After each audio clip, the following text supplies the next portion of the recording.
Peace, love, and blessings, fam. Johnny Sally here with day number 57 of Wisdom of the Ages by Wayne W.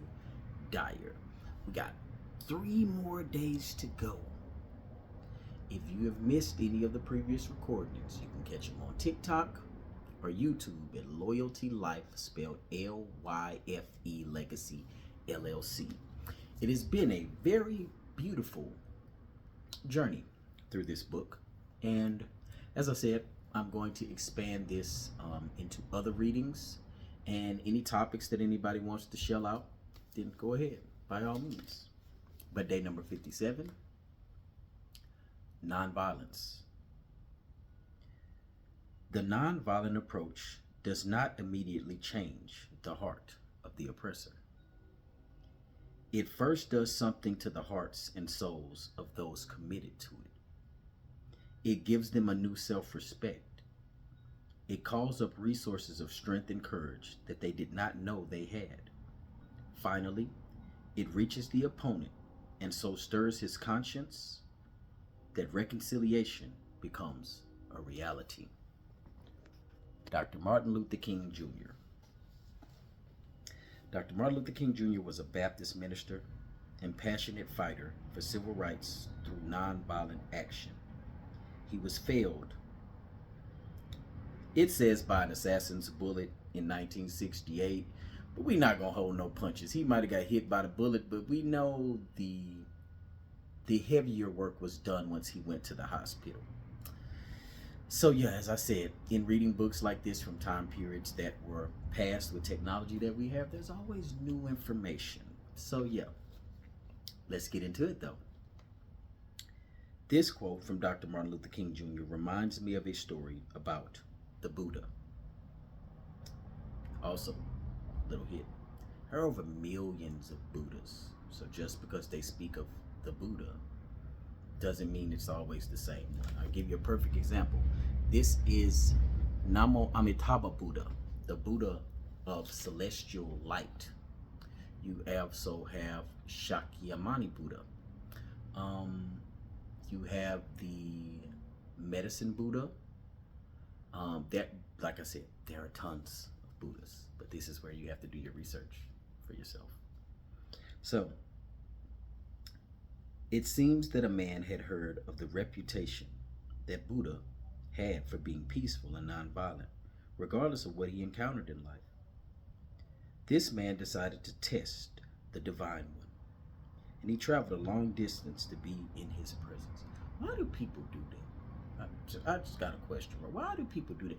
Friends can tell a person you're dealing with or a new individual in your life that you have a side that you've changed from, that it's a beautiful thing that you've grown. And a person will say, I want to see that come up out of you.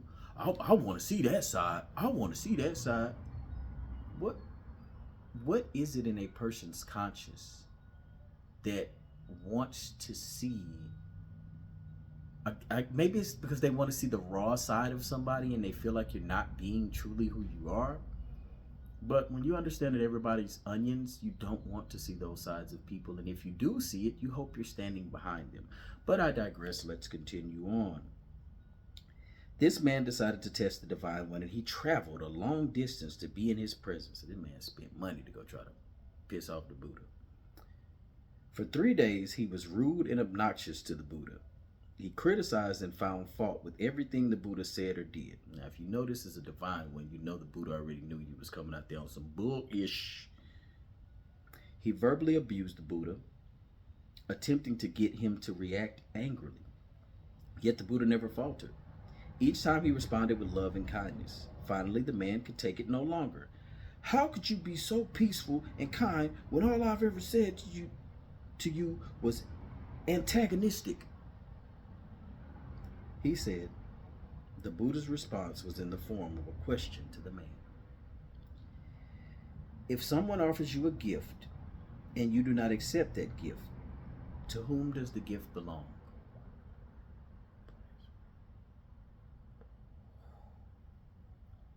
The Buddha replied, I asked it again fully with that last part. The Buddha's response was in the form of a question to the man. If someone offers you a gift and you do not accept the gift, to whom does the gift belong? The Buddha replied. The man had his answer. If someone offers you a gift of anger and hostility and you do not accept it, then it still belongs to the giver. Why choose to be upset or angry over something that does not belong to you? Gut punch. This is the essence of the message that Dr. Martin Luther King Jr. offers us. When you choose the nonviolent approach, your first impact will be on yourself. You become less inclined to accept the gifts of ill will that come your way. You will simply pass when others try to seduce you into arguments or conflict of any kind. Yep, you do not have to attend every argument you're invited to. Your initial objective will not be to change anyone, but rather to deliberately and lovingly work on being an instrument of grace and indulgence. The more peaceful you become within yourself, the less you will be affected by the enmity or disaffection of others. When Dr. King speaks of something happening to the heart and soul of those who are committed to nonviolence, he is not speaking exclusively of the civil rights movement or class warfare. He is telling us that if we can commit ourselves to a peaceful heart, we will behave more courageously and with a strength that we have never known before. As those around us attempt to draw us into their battles, our commitment to being peaceful allows us to have a different dialogue with ourselves before we even consider accepting of the gifts being offered. Our affirmation is, I will choose peace rather than this. After a series of these dialogues, we react peacefully automatically. Yeah, I concur. I got to a state, which I'm going to be honest, I've grown past now. And well, I've grown backwards from. I'm not going to say grown past, because to say grown past is like I left it alone and now I've moved into an even greater area. I got to a point that when certain people would offer different instances of discord to me, it just like kind of went over my head. It's like growing up here in Houston as a melting pot. There aren't things that I've experienced that other people have. So when I did start traveling to other states and people were being extremely disrespectful, you this and this, you ninja. Yeah, bro, you don't even really know what you signing up for. We'll let you make it. Now, I will say, it takes more work for me when the disrespect comes from people that I am closer to, because it's a level of expectation as in, I know you, you know me, why would you do that? But then I have to remember hurt people. And I also have to remember that even though people know I move a certain way, it doesn't necessarily cause them to move in the same light. And I have to develop the capacity of transferring the same type of disconnect I have with strangers that say disrespectful things with the people that I'm closer to. Because again, as the Bible says, forgive them, for they know not what they do. Continuing on. My wife, Marceline, is a very peaceful, meditative woman, and always has been in the 2+ decades that we have been together. In our earliest years, I would attempt to draw her into arguments with my rather loud logic, but she simply didn't play the relationship game that way. This is Mr. Wayne W. Dyer admitting that he tried to bait his wife, then newly wedded wife, into arguments with loud logic. So I'm assuming that he figured the louder he talked, the more it proved his point. Let's continue. I bet you she won. Essentially, she was telling me with her behavior, I am not interested in fighting with you. And she displayed this by showing me a peaceful countenance and not joining in my attempts to argue. Are you kidding?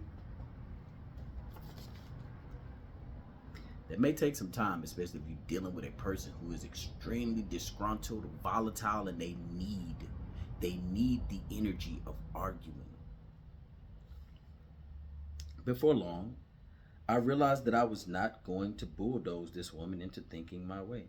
I realized that it is very difficult to pick a fight with someone who has no interest in fighting. She wasn't trying to change me with her behavior. She was responding peacefully from her commitment to nonviolent behavior. And we can get into that space, especially when you deal with people who don't understand how they operate, how the world may be outside of their own little pocket of experience, to where you almost go into an argument or fight trying to get somebody to see it your way, which is from a perspective that they haven't developed, because some only develop a difference or alternate perspective through experience. So if they haven't experienced it themselves, then they fully don't know how to encompass what you're trying to present to them.